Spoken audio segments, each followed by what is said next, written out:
Good morning. See, look, Kat looks for that. So I end up getting to get the recording all from the start here. So again, good morning. It is Tuesday morning, April 29th, and you are on our Tuesday training and tactics. Today, we are going to talk about agency. Really, really important. And we will get started. So let's see. Agency. So most of you know the real estate agency disclosure and election form, often referred to as READE. Okay, looks like this. Hopefully you guys will notice that this is a November of 2024 version. Very odd because last year we had 18 forms change in August, and then they did a change to this in November. I don't know why it didn't get changed earlier, but it did get changed in November. So pretty easy. We start with just your firm name. And then some of you that are on teams, please check with your team leader. Some of the team leaders want their name first. Others want your name to be first. It doesn't matter to our office. If both of your names need to be on the documents, which they should if you're a team lead, if you're writing a contract, that team lead must be on the contract, which means it should be on the agency form, right? If they're signing the contract, they should be agreeing that they are a part of that agency representation, right? So the disclosure is pretty simple.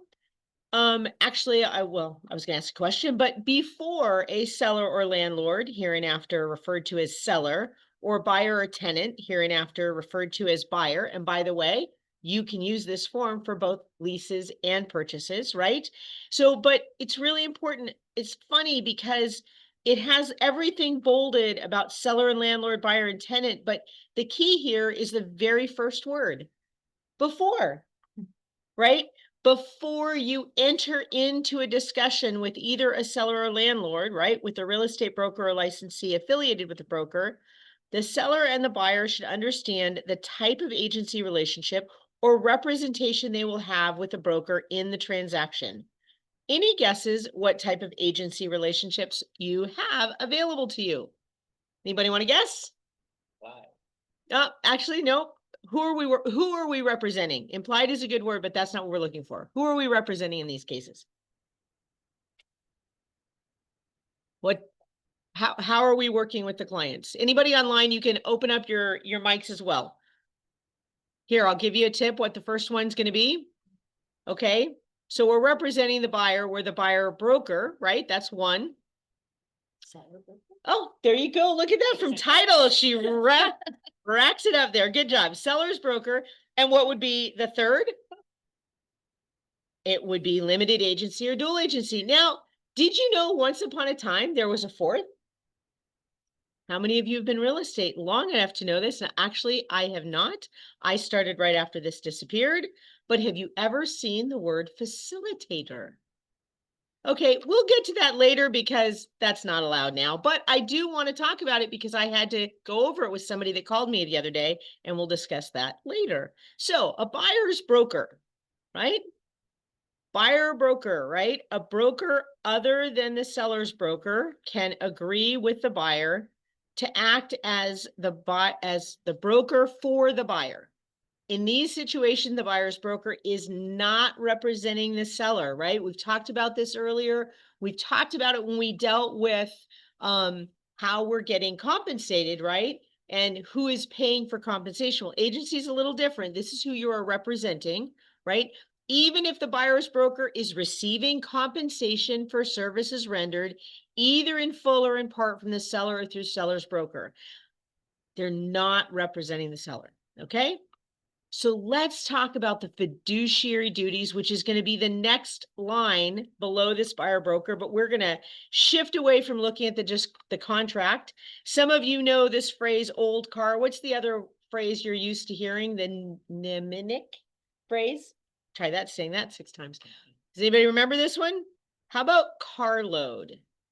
Have you heard carload before? Okay, well, we're going to add an extra A in there and we'll get carload. So let's take a look at the fiduciary duties of carload. Anybody want to guess what the C stands for? Come on online, you got to open up too. I only have a couple people here and they're being shy, so help us out. C stands for what? I'm going to be quiet, so somebody's got to say something. It's going to drag out this class. I know, really. I got a lot to share with you. Caring. No. What do you think of one of the things? What is the thing that carries forward after the file closes?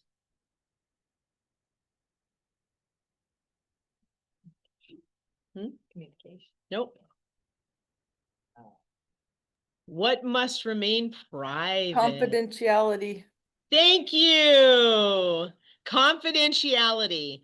Unless it is unlawful to do so, the agent must protect and keep confidential information, just that. And as I mentioned, that is the one that remains after the transaction closes. You still must maintain your confidentiality. Even if your listing cancels and you get a buyer interested in that property, guess what? You cannot share any of that information to that potentially new client. It remains confidential, okay? All right, next is A for accounting. The agent is obligated to account for any answers regarding the property or money the principal is entrusted to the agent. Most times we're not, holding money, but we're responsible for the accounting. And a good opportunity is when you're talking to the title company, trying to find out what those settlement costs are. You need to make sure you are looking for the things that are on that contract and making sure that their interests are protected. If there's, say, I don't know, $3,500 in concessions, did the concessions get put on the settlement sheet correctly, and are they being accounted for, right? That's what it's talking about. Doesn't mean that you're counting dollars. It means that you're looking at where the dollars are going with regard to the transaction. What do you think R stands for?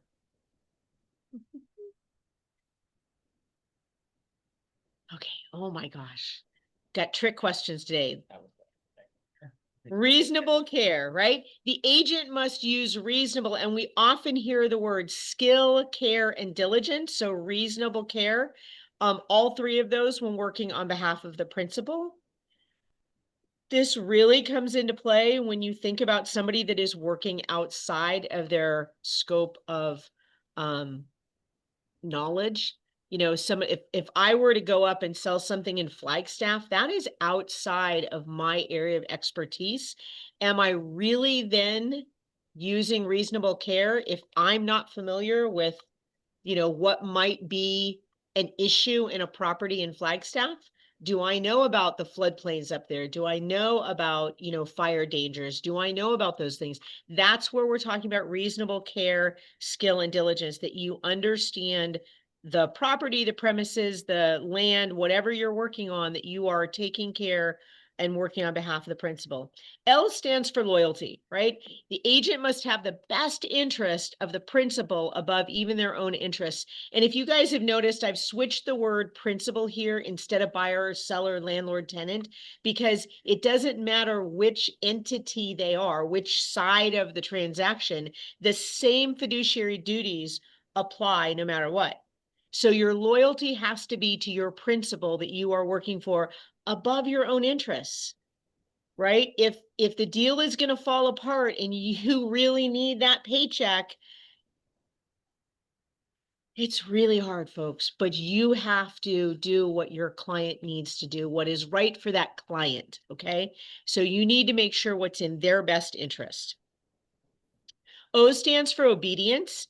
The agent must obey all lawful instructions of the principal in a prompt and efficient manner. Please note that that says lawful. If they tell you something, they ask you to do something or tell you to do something that is not within the law or would be violating fair housing, no, you cannot be obedient to that. You absolutely must say, no, I'm sorry, I can't do that, right?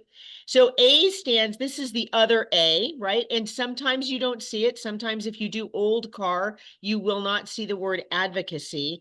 But I think this is a great word to have in there, because oftentimes, especially, when you're talking about promoting, I think people think of it that way, but you are trying to work to protect that principal's interest in the transaction. And I think that's different than accounting. Accounting is numbers. There are often other things that come into play with advocacy that are not just number driven. And D stands for what? What's the D that we use in our contracts all the time? Disclosure. You got that one right. The agent must disclose all pertinent information to the principal. So, and that actually goes, they also have to disclose material information to the other side, right? If you know something that is a material fact and the seller is not communicating it, guess what? You have to communicate it. So you can have that conversation with them. All right. So let's go back to the buyer broker, right? These were the lines we saw earlier. And then pretty much the next section, the lines 10 through 13, are what I just talked about.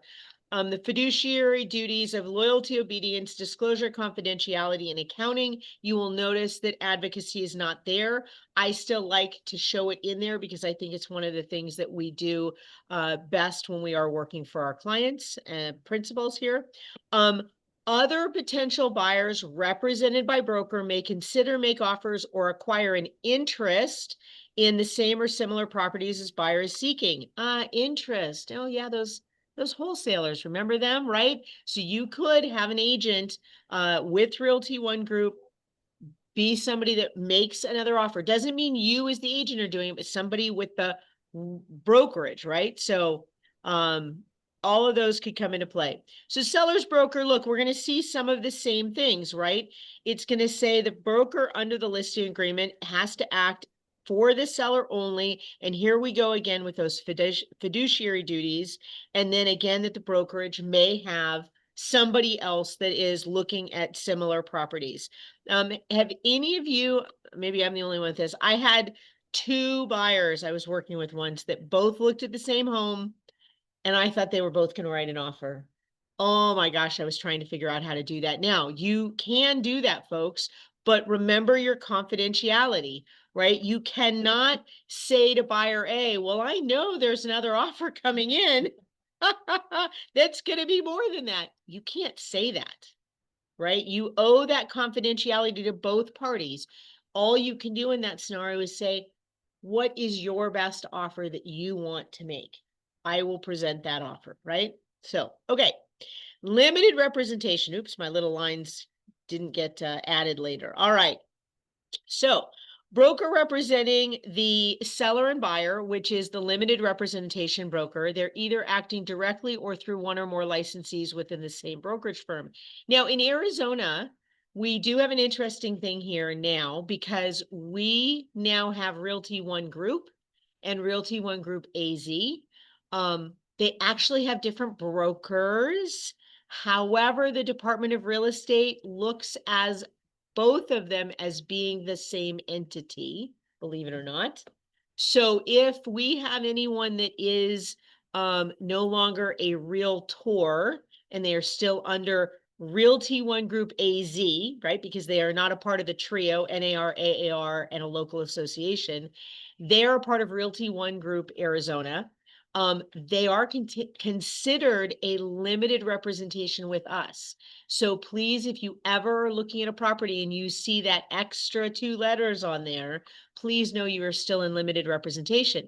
Now, if you are doing something with an agent from, say, Mountain Desert, which is one of our franchisees, Realty One Group Mountain Desert, or Integrity, which is south in Tucson, those are not limited representation. That is a separate company, separate entity with its own designated broker. So just a little twist there. But so when it says a broker is acting, one or more licensees within the same brokerage firm can legally represent both seller and buyer in the transaction, but only with the knowledge and informed consent of both the seller and the buyer. In these situations, there are limitations, right? So a broker can represent both seller and buyer with informed consent of both parties. When do they have to have that informed consent? Before, right? Before. So this is where I encourage you guys to make sure you have your dates on your documents, right? That means they're not signing that consent to limited representation 5 days after the contract has been written. That would be a problem because that's not before. And guess what? If something goes awry, guess what's going to be shown to the judge immediately? I didn't know. I didn't have this. They didn't tell me this till 4 or 5 days in. Look at that date, judge, right? Who does that fall on? That falls on you guys, right? So the broker will not, without written authorization, disclose to the other party that so I'm sorry, I'm going to jump here. These are things that they cannot do, even though you have the fiduciary duties, right? Because you're in limited representation, you can't disclose to the other party that the seller will accept price or terms other than those have been stated in the listing, or that the buyer will accept a price or terms other than offered. So Kyle, I'm going to pick on you, but if you can try to be a little loud here, because we're going to try and record this. So if you are, let's have you be the seller, and I'm presenting an offer to you. We know there's limited representation. I may not be the agent doing it, but there's limited representation. So I have to say, seller, how do you want to address this counteroffer? Just give me any, let's say whatever the Sure. price is. So yeah, Yeah. it just doesn't matter. I would like to respond and go back with $5,000 higher. $5,000 more. Now, that's great because he's telling me what he wants to do. What he can't do is say, ask me a question. Okay.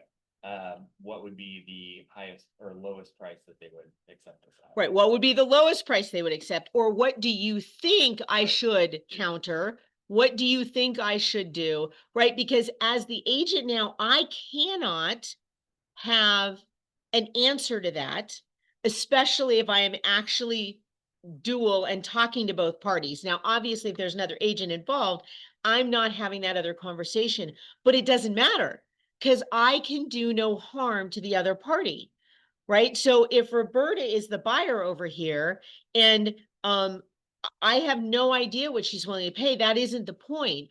I cannot now say, well, I still think your home is worth, you know, we were listed at $550,000. They've only offered you 525. That's ridiculous. You should go all the way back up to 550. I can't say that, right? Because now I'm potentially causing harm to another Realty One Group agent. I have to say, seller, how do you want to respond? Or the converse, right? If it goes to Roberta, what do you want to offer? And if they say, well, Melissa, what do you think I should offer? Do you think this is a good price for this home? I have no opinion on that. I cannot have an opinion on it, because if I tell them that, oh my gosh, I think that property is so overpriced, what have I now done? I've now harmed a Realty One Group client, right? Does that make sense? And I think that's the hardest thing, because we get so fixated to protect our client. We have to realize if you are in limited representation, you cannot do that, right? And it does talk about this on lines 26 and 27. There will be conflicts of duty of loyalty, obedience, disclosure, and confidentiality. Disclosure of confidential information may be made only with written authorization, right? So if one of those parties says you are welcome to do this, fine, okay? 9 times out of 10, that is not going to happen, right? They do not want you conversing about that. And so it's really important that you are aware of that. And here's the thing. How many of you actually go over this short 2-page document with your clients? Right? How many of you actually explain that before you go out and look at properties? I used to tell people that when I first got a client in my car, what I would talk about is all the things that were going on in the market. So they knew what were the current trends, what were buyers asking for, what were sellers getting, right? So buyers were asking for down payment assistance, or they were asking for seller concessions to help buy the interest rates down, right? All those little nuggets of information, which guess what? As soon as we end up going to a Realty One Group property, I'm done. I can't talk about them, right? The buyer says, I want to write an offer to a Realty One Group listing. That conversation had to have already taken place. Because if I now go over all the things that you can ask for, I could be doing harm to that other party. So when you're first meeting with your buyers, have that conversation. When you're meeting with your sellers, when you're taking that listing, have the conversation about, again, what are sellers often giving up right now? How can they counter that? Are there ways that they could address that, right? If they get a seller compensation addendum and they don't like it, great, they're going to say no to anything. Well, maybe you need to have a conversation about that. You don't really want them saying no to everything. Probably wouldn't be a great idea. But what are ways they could address that so that they can get comfortable with that? All right. Let's go on to, my favorite. So when you are in a limited representation period, right? If you're in a limited representation contract, agency is limited. And a good way to think about this is the comparison between a dog and what's going to be next? A cat. So what do you think about the lovely Labrador, right? This is specific agency, right? What does a lab do? A lab is an agent with specific duties, undivided loyalty to one client. They're there. They're going to take care of you. Yeah. What do you want? What do you want? I'll take care of it, right? A lab is just there, focused, attentive, obedient to the client's instructions. You keep throwing that, they'll throw that, bone out for you, the stick, you're going to go get it and bring it back. You're focused so much on them, right? This is when you have specific agency. You are able to focus on them. You're able to talk about everything. Then you think about limited representation. Ha, ha, ha, ha. Yeah, cats are kind of like that. And I chose a Siamese. For those that don't know, they probably are some of the most that are like you. Yeah, well, we'll think about that, right? They represent a limited agent, dual agent with divided loyalties. Maybe I'll help you. Maybe I'll go over here, right? They are more independent. They potentially are aloof and much more divided with their attention. Their obedience is limited by conflicting interests to both parties. Hopefully this will help remind you when you are in that situation, you cannot be the Labrador anymore. You can't, right? You have to recognize where your limitations are. Does that help a little bit? Okay, so kind of just a fun way to look at it. Tired of just throwing the form up there and going line by line. Regardless of who the broker represents, they must exercise reasonable skill and care, be truthful and honest, and disclose all known facts that materially and adversely affect the consideration paid by any party, right? And look, it looks the same when it's a part of the document, right? So almost the same exact words. And then what comes next is going to be the ARS statute. Now, how many of you even know that there's a disclaimer on this agency form? I'll bet you don't even talk about this with your clients, but this is the first place that this is visible. And this is where it talks about pursuant to Arizona Revised Statute 32-2156, right? You are not obligated to talk about the disclosure of property conditions. So, specifies that sellers, lessors, and brokers are not obligated to disclose certain information about a property, including. Does anybody want to make a guess of what that's including? That it was the site of a natural death. Other guesses? That was good. That was the first one. Anybody else online? I know I got folks online. All right, we're going to keep going. Suicide, homicide, or a felony crime. Okay, so the fun one I always love is the people that ask me when I've listed properties in the Sun Cities if anybody's died in the home. Oh, boy. Okay, the homes have been around since the 60s, and most likely there's been one or more. The natural deaths. God's waiting room. It's God's waiting room. There you go. All right. So Or that it was owned or occupied by a person exposed to HIV, diagnosed with AIDS, or any other disease not known to be transmitted through common occupancy. So those are all things that you are not required to disclose. That it is located in the vicinity of a sex offender. So remember, these are things that your buyer can research, the sex offender especially, but you can research if it was the site of a homicide or a felony crime. I once showed a property and we walked through, and I'm not joking, the carpeting had been, there was a square of carpeting that had been cut out, like a big square of carpeting. It was not a little square. It was like, you know, a big, huge square of carpeting. And then sections of drywall had been cut out. And my clients, we kind of were looking at each other going, this is odd. And it was priced like low. Like we had to go see it because like, this is a great price. And we got in there, we're like, huh, this is interesting. And we both left. I had another appointment that afternoon.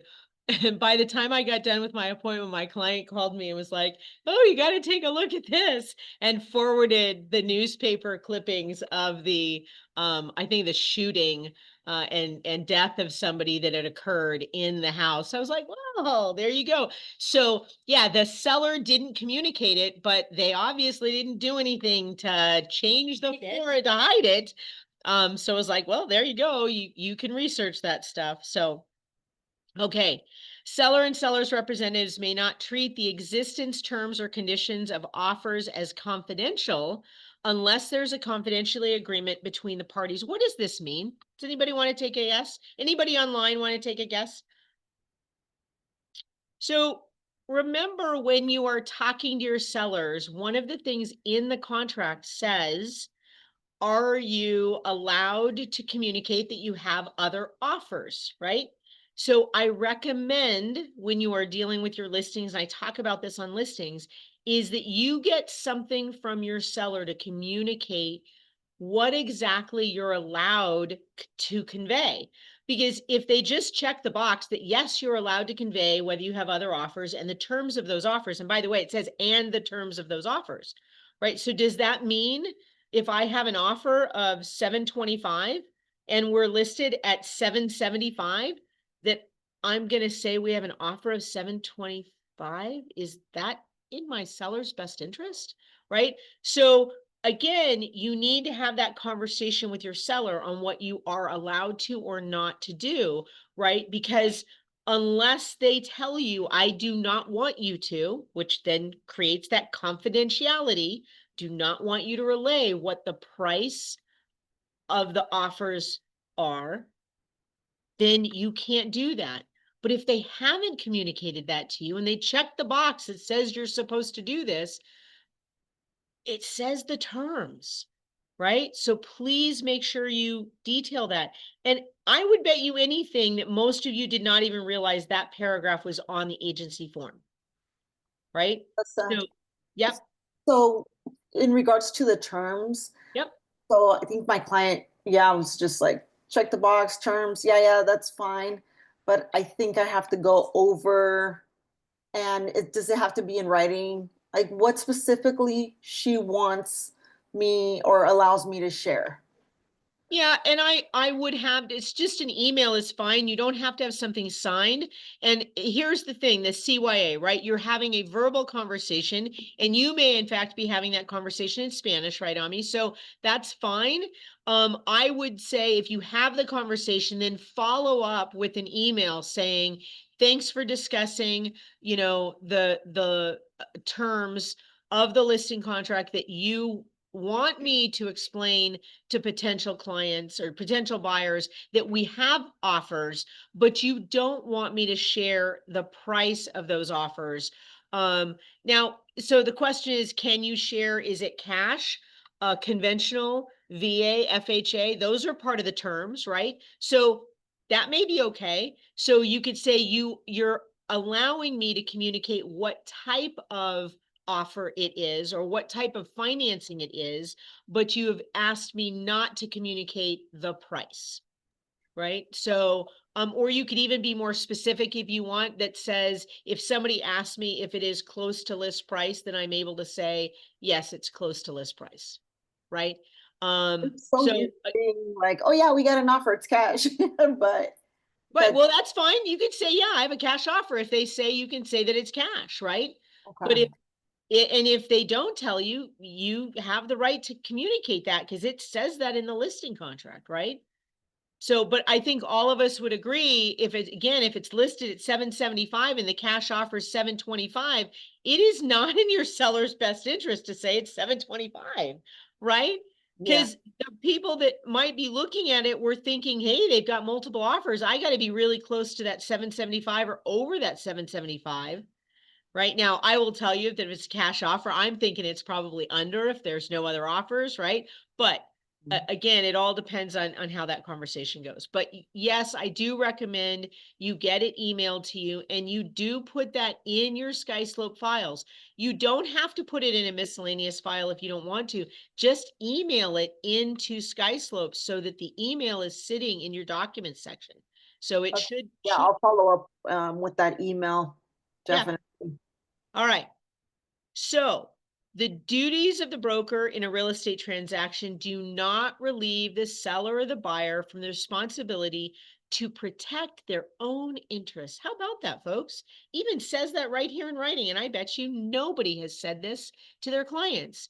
The seller and the buyer should carefully read all agreements to ensure that the documents adequately express their understanding of the transaction. So guess what you need to make sure you are telling your clients to do? Get them to read this. And that starts with pausing and going over this document. It's 2 pages, folks.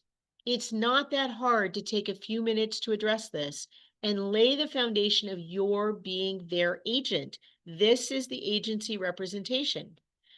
So, what does agency not establish? That is true. It does not establish an employment agreement. You're right. And what's part of that employment agreement that actually I'm looking for right here?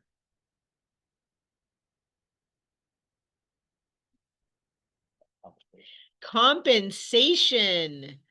And look, it's its own line. The top of page 2 says agency election does not establish broker compensation.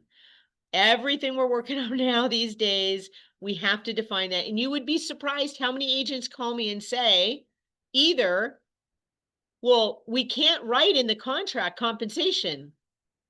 Like, I don't know where you've been since August, but okay. Yes, you can. But then I get the other side of that that says, well, I'm just countering the compensation, right? I'm countering the SCA, so I don't need that SCA anymore.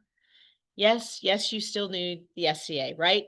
But agency election does not establish broker compensation. It talks about who you represent and how the fiduciary duties are broken down, right? And I'm not going to read this. This is the 4 lines that has gone on everything since August of 2024, that compensation is not set by law, right? And remember, you're doing this prior to doing an employment agreement. What a great segue to saying, this is not talking about hiring me. Now let's look at hiring me. Let's talk about what I do now as your agent and being hired by you and what my compensation for that is, right? So use this as a launching point to go into the buyer broker agreement. Probably one of the number 1 missing set of initials on our new 2-page buyer agency form is on line 45. Please get an initial. So I don't know what signing program people are using, that it's not picking those up. But if it's not picking those up, you need to know it's not picking those up. And you need to go in there. If somebody sees that, please let me know. We'll send something into SkySlope, or I guess Transaction Desk, and alert them that they're missing that. It should already auto-populate. All right, so the buyer election. Let's get to the bottom of the agency form, right? So buyer or tenant election. If you are representing the buyer, which box or boxes on this section need to be checked? 48 and 50. 48 and 50, right? And then on the bottom, on line 60, you need to have buyer checked. Those are the three. Now, why do you need to have 50 checked?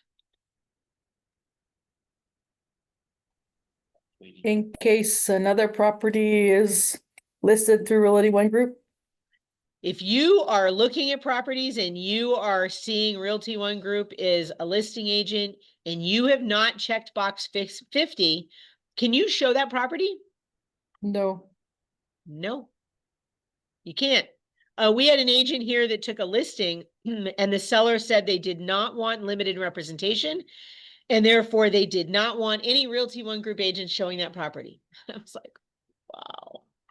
Okay. And the agent tried their best and the seller was adamant. So if they got calls from Realty One Group, he had to say, you can't show the home, right? So remember, we have 3,000 agents in Maricopa County. That doesn't include the other 1,000 that are outside of Maricopa County that potentially could do business here, right? They're licensed in the state. That are, well, those guys actually know because they're franchisees. So it's really the 3,000 in the Maricopa County area that are part of our Realty One Group or Realty One Group AZ. All right, so let's take a look at seller election. So what 2 boxes do you check for seller election?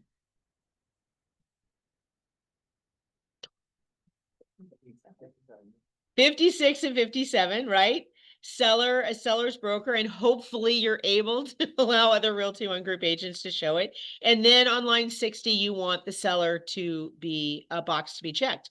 Now, if those boxes don't get checked, what do you do? Document gets signed, one of those boxes doesn't get checked, you want to amend it. How do you amend it?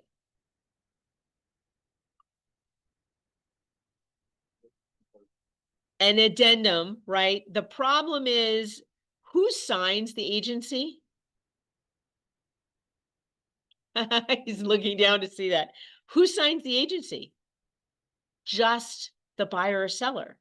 You don't sign it, so it's not between the broker and the client or principal, right?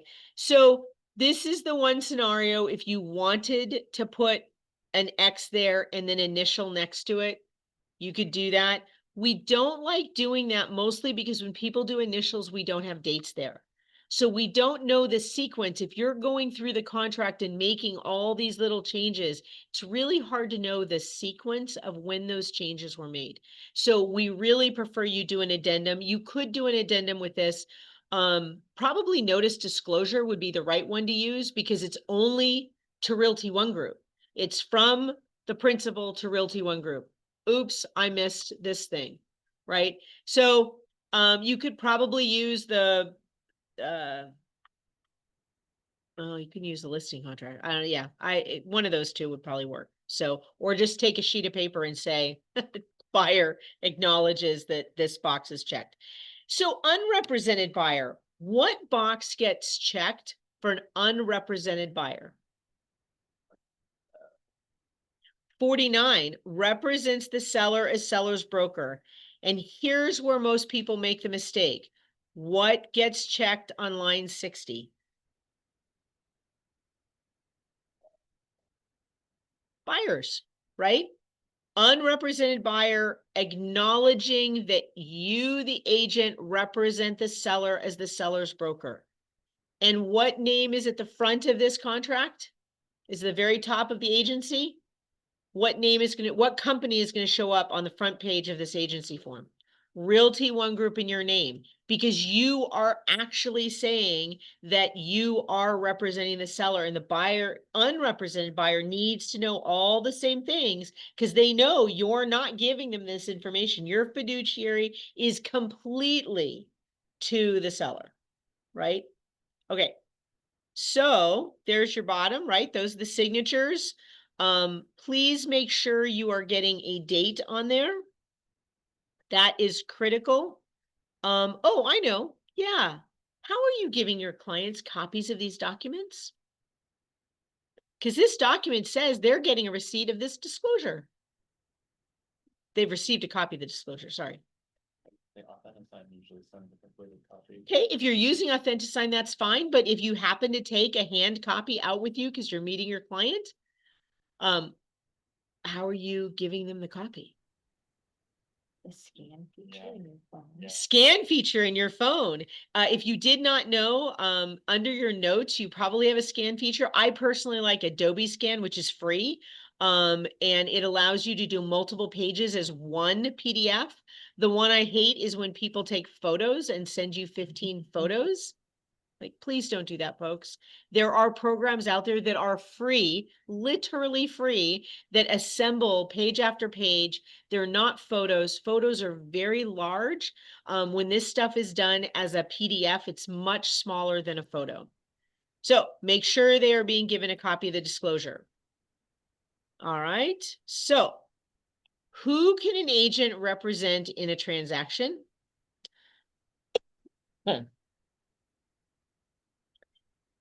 Buyer broker, seller broker, limited agency, or dual agency. And what did I mention before? What was the fourth one that I said once upon a time? Facilitator. Does anybody know what that is? What would a facilitator be? So in the 1990s, let's see if I've got this on here. In the 1990s, AAR introduced a revised purchase contract featuring a crucial decision point on line 3. I didn't know what line 3 looked like back then regarding representation. Agents were given 4 options: buyer, seller, both parties, or neither. Unfortunately, the committee overseeing the form, either due to lack of agreement between the members of the committee or understanding of Article 20, I think it's Article 26, but we'll see that, approved it with these choices. And this was a time when we had the printed forms. And I actually, when I started in the 1990s, we did have this. So for those that don't know, they were carbonless copies. So we had either 3 or 4 on each sheet. And I think there were about 7 pages back then, 6 or 7 pages.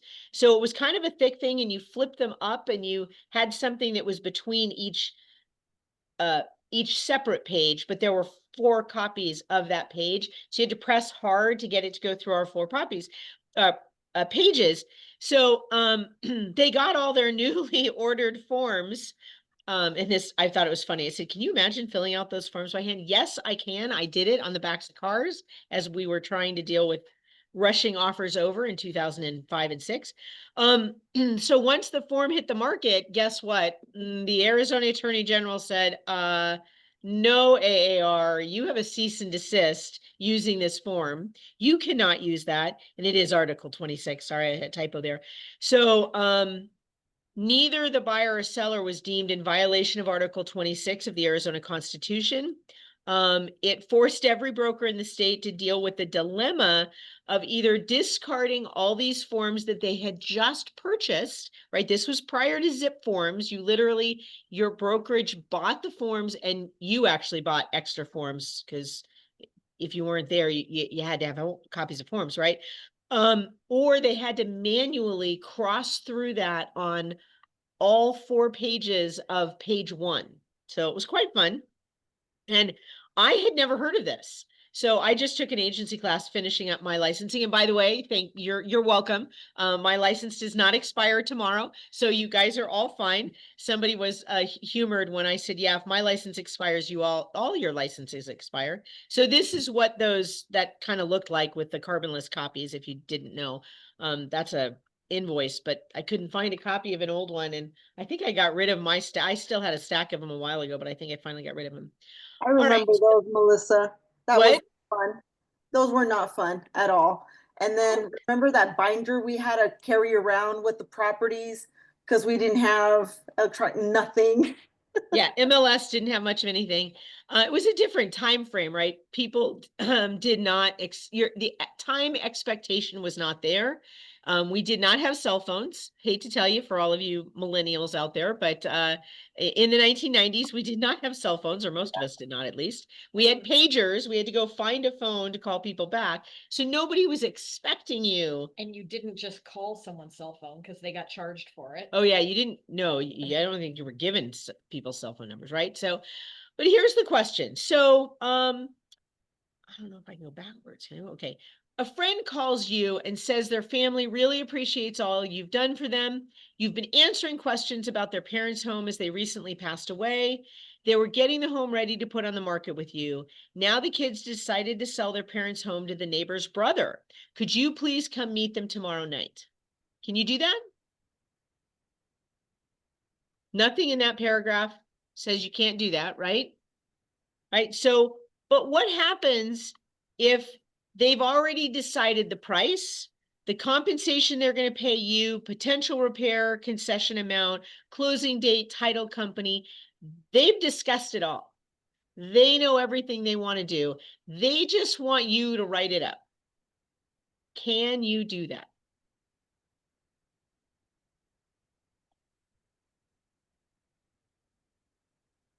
Anybody online want to guess?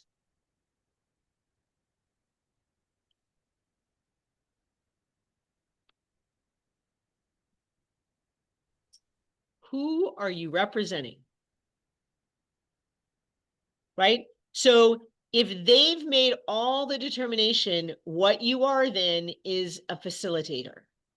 You are filling out the document. Guess what?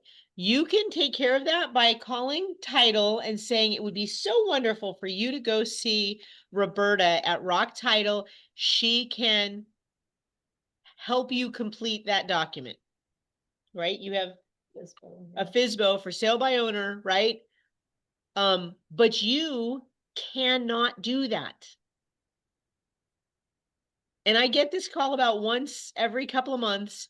Hey, so-and-so, I've been working with them for 6 months and they still want to pay me. Yeah, sorry. Okay. Now that's why I brought this up, because I'd never heard that term, the facilitator, and that's in violation of Article 26. So that's why I wanted to share it with you. You must represent a party of the contract, buyer, seller, or both. You cannot just fill out the paperwork. It's a violation of Article 26. Okay, so agreements for sale. I still have a few minutes. Real estate services are governed by ARS 32-2151.01A. All real estate employment agreements. Now I shifted here, folks. I know I got off of agency. I had a couple extra little things in here for timing, just in case I got through that. I didn't want to grab the consent for limited representation because that would have taken another hour to go section by section. But what are the things that are important for real estate employment agreements? They have to have what in them? Okay, start date and end date, that'll come up. They must be written in clear and unambiguous language. And I always love that that word is bigger than most words that people deal with, but meaning it just has to be simple and that everyone can understand it, right? You have to set forth the material terms, including the terms of broker compensation, because we're talking employment agreements, although contracts are very similar, but an employment agreement, right? So what compensation? And then you guys both said have a definitive duration or expiration date, showing dates of inception and expiration. And then finally be signed by all parties to the agreement. Now, here's the problem.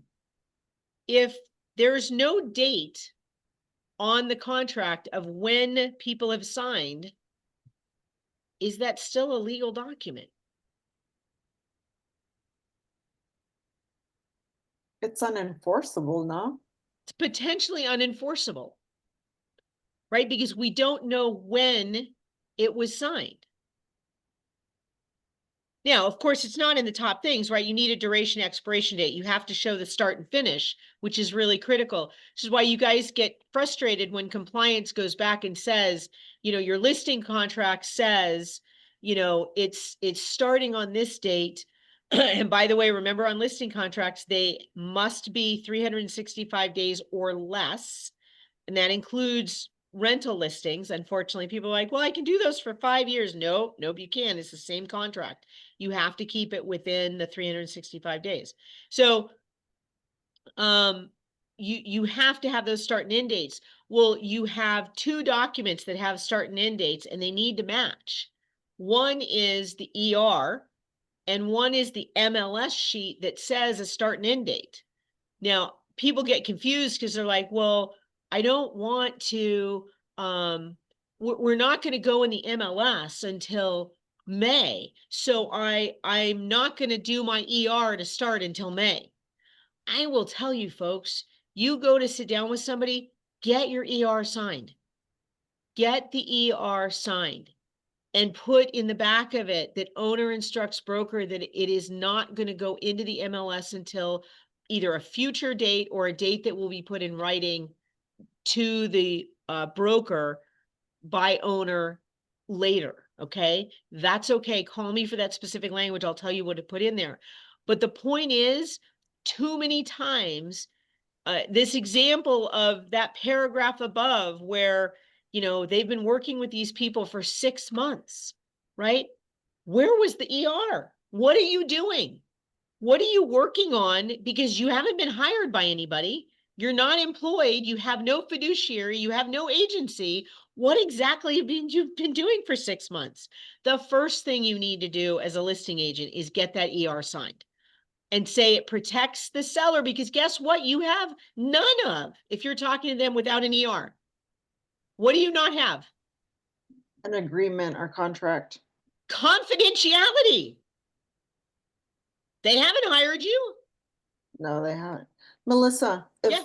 if my listing is, I already got I got the ER signed, but if my listing is not going to go on the MLS, and how about if, I don't know, like 2 weeks from now, the seller says, yeah, you know what? Actually, let's put it on the MLS. My dates are definitely not going to match on that one. No. At that point, they're not going to match, but you'll have an addendum that says the owner's instructing broker to add this to the MLS on such and such a date. That's fine. Okay. So let's talk about that. For those that, is everybody aware of what Zillow is doing right now? Is it the coming soon Yeah. thing? Does everybody 24 hours? understand? What was that? It's like if you don't have it listed within 24 hours, they're not going to show it Ever. Yeah. Ever.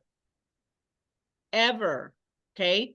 So they're trying to be the strong arm here. I think but the key is that you have to talk to your clients, make sure your clients are aware of this and you have the conversation on it. Now, for those of you that do open houses and love having that Zillow open house map, that's great. At some point, I'm going to wonder whether somebody's going to fight back that Zillow's estimates now are going to be way skewed if all of a sudden they are not using all the data that's available because they're not taking it, right? So how is that going to work? About that, Melissa, because What? I was wondering about that. How about if there's 10 homes for sale in, let's say, that subdivision, but they've only listed half of that because the other ones didn't go into it because of the coming soon. I Yep. was wondering exactly about that. I don't know. We'll wait and see. I would be directing people to homes.com, realtor.com, our app, right? So please be aware of that, but be aware that you have to have this conversation. Think about the seller that you take the listing today for, and this weekend they look on Zillow and they're not on Zillow because they told you, yeah, I just want to go coming soon until next week. And then they look on Zillow on the weekend, and in the past you would have said, well, in coming soon status, it won't be on Zillow. And then the next weekend they look and it's still not on Zillow, and they're like, wait, what's going on? And then you say, oh yeah, you won't be on Zillow at all. And you know, some folks are really into Zillow, right? And so you need to make sure before you go down that road that they understand it will not appear in Zillow. Now, on the other hand, Compass is fighting this a totally different way, saying they have their own database, they have their own listing, private listing thing, but anybody can access it by going to their website to see their listings. Of course, we can't see it on the MLS because they're private listings, but we can jump onto Compass to find their listings. This is going to get fun, folks. So please be aware of that. But I just need to make sure you understand, when I first read this, I thought, oh, okay, I thought they were arguing the difference between the 24 hours versus the 1 business day. That's not what they're arguing. They're arguing if you are in coming soon status for more than 24 hours, you are not going on Zillow, period. What are they trying to accomplish, or what's the benefit to that? And They are upset that they do not have access to the coming soon listings. Because they started coming soon on their systems. And for their stuff, not for ours. And they utilize that as a leveraging tool for sale by owners. And they don't want realtors to have the ability to have that isolated control. Because currently, when you are on a coming soon status, it is only visible to licensed real estate professionals, not realtors, but licensed real estate professionals that have access to AR MLS. It is not sent out in the feeds. So it doesn't go to Zillow, doesn't go, I don't think it even goes to homes.com or realtor.com. I don't think it goes to any of those. It only stays within brokerages and AR MLS direct access. Okay. So, I think I have one. Yeah, we're not going to go there. We'll end right there. Any questions? Any questions from online? I'm going to come back and I will actually stop my recording and let you guys ask your questions. Let me stop the recording here.